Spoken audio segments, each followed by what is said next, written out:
Hey y'all, it's Allie. I am vlogging every day until my 44th birthday, which is less than a month away now. And today I need to reorganize my tarot space because,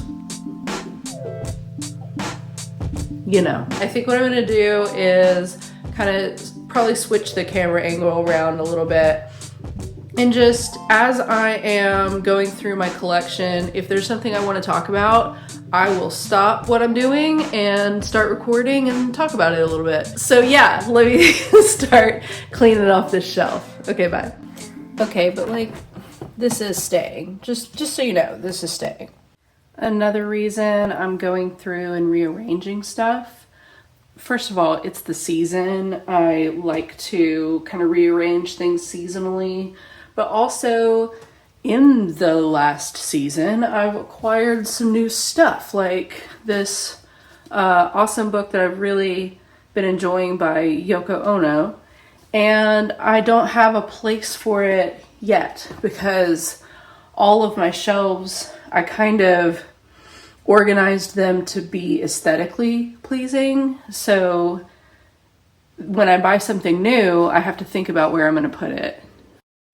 So obviously still working on this, but there are all of these decks that don't really fit in the shelf of my wooden organizing thing. And so I'm thinking about putting them on this shelf that's taller and is next to where I keep all of my tarot decks. So they're still all in the same area. See? Do you see? And then like this bottom shelf is where I've kind of had them tucked behind other decks because they don't really fit. I don't love having them in the shelf like this. I think that kind of looks like what you would expect in a store, like a store display.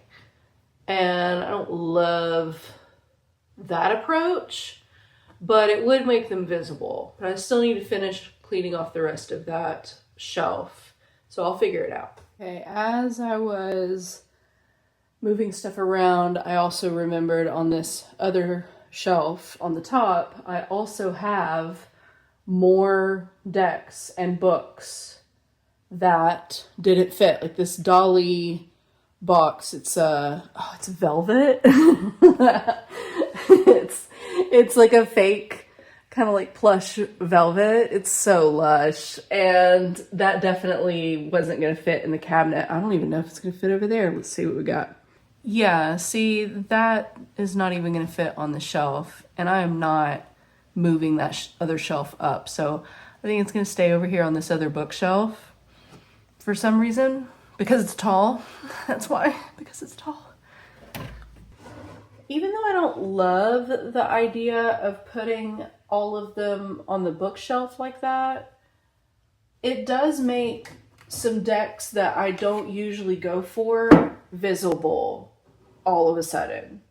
Because, you know, being like in the bottom of this cabinet and pushed to the back so that I could put shorter decks in front of him, it just made it hard to see everything that I had, and then I would kind of forget about stuff. Like these are more like playing cards, but I keep them in here, and I don't know. Maybe they could go on the shelves up there since they're shorter. I didn't even think about pulling stuff off those shelves. So this is my most recent addition to my tarot collection. This is the Horror Tarot by Todd Alcott, and you might also recognize him. He did the Pulp Tarot as well, which is really cool. But all of the cards look like the cover of horror paperbacks or movie posters. And they're kind of, the style is organized by suit, which is kind of cool.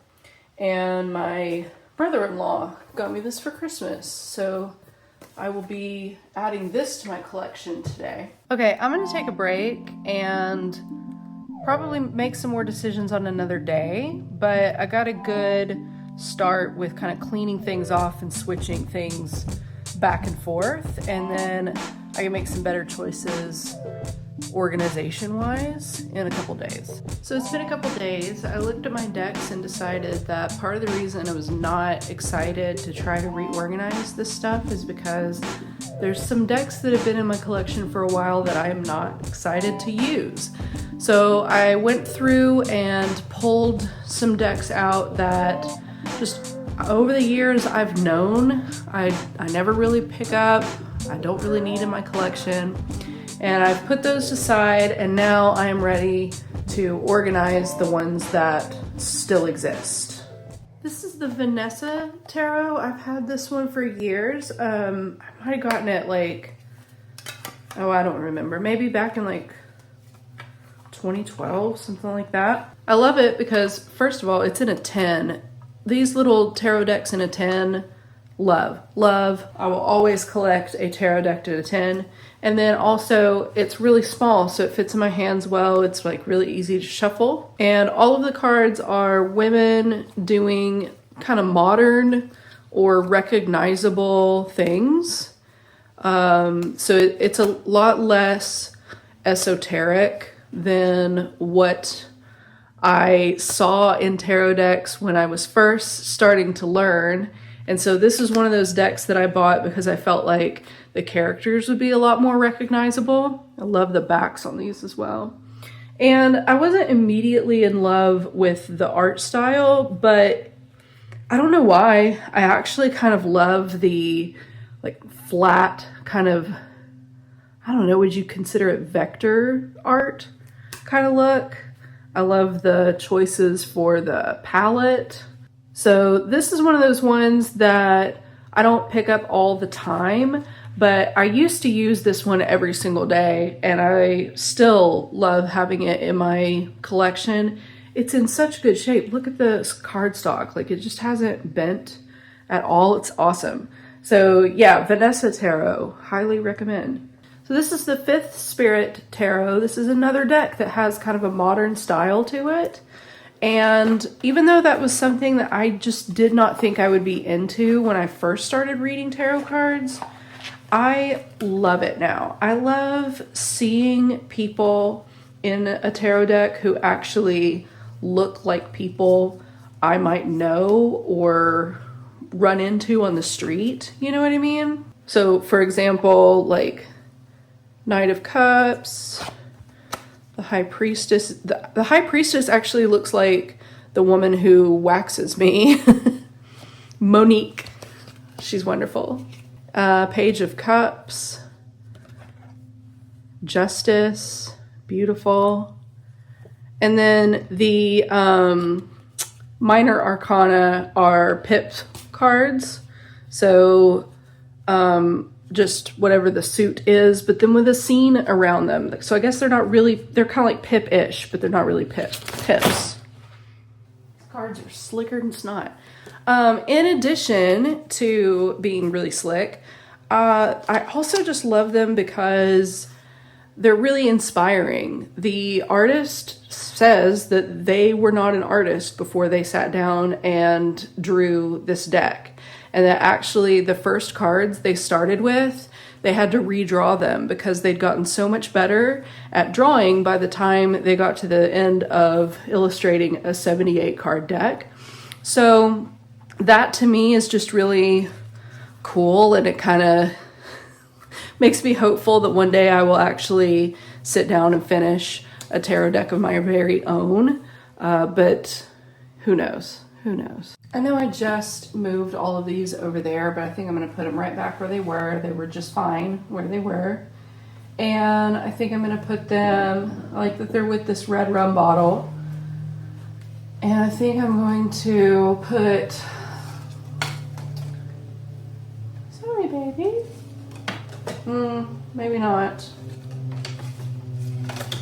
Alright, I'm not sure where Totoro is going to go. But I do think I'm going to put the movie tarot, and then the horror tarot I think definitely should go with the red rum bottle. This is a cool deck too, the Vice Versa Tarot. I don't pull it out as much, but every time I do, I'm like, why don't I use this deck anymore? What's interesting about this one is that it's double-sided. So instead of reading reversals based on it being right side up or upside down, on this one, you read reversals based on it being facing forward or facing backward. And it's really cool because there's always something on the other side of the card that you're not expecting. So like in this case with the Fool, like you see what we usually see with the Fool, him standing at the cliff, he's got a flower, he's got his belongings, and then you get to see his perspective, what he's looking at before he like steps off of the cliff. So this one was just a really cool find because, I don't know, I'm one of those people that doesn't really love using reversals very much. They usually just kind of confuse me more than anything. And I feel like if there's something that the deck wanted to answer, it would just give me an appropriate card for that answer instead of flipping it right side around. But this was just like fun to study and play with. I really enjoy the Vice Versa Tarot. This is the Akta Spaman Tarot by Linda Spaman, and she is a Swedish artist that I reached out to years ago because I found her tarot deck and it was available on her website, but I couldn't purchase it because she wasn't shipping to America at the time. So I just emailed her and was like, hey, I would like so much if I could buy your tarot deck. And she was like, you know what, just send me your email address and I will send it to you. So I just really loved her art style. I think it's really incredible. I think it's one of those art styles that some people might look at and think is very simple. But I think like the perspective and the detail is always really incredible in the ones that she illustrates. All the titles are in Swedish, but I Googled them all to find out who they are. And this is the Star. Love her, love her. This is one of Linda's other decks where she uses flowers in it. Another thing, like, look at the little skulls. I love that. Another thing I really like about Linda is that she's actually a reader. I think that it's become very like cool and quiche to design your own tarot deck, and it seems like there are a lot of people who are doing that like as quickly as they possibly can and without much thought given to how the deck is going to work. And maybe they don't even read tarot, they just see it as an art project that will sell really well right now. But Linda actually is a tarot reader as well, and yeah, I think it shows. I think it really shows that she actually has like a working knowledge of the decks rather than just artistic expertise. Okay, I think I've got everything pretty much organized at this point.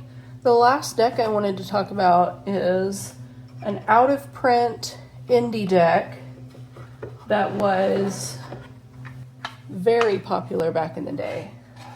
So some of you probably have this one or at least recognize it.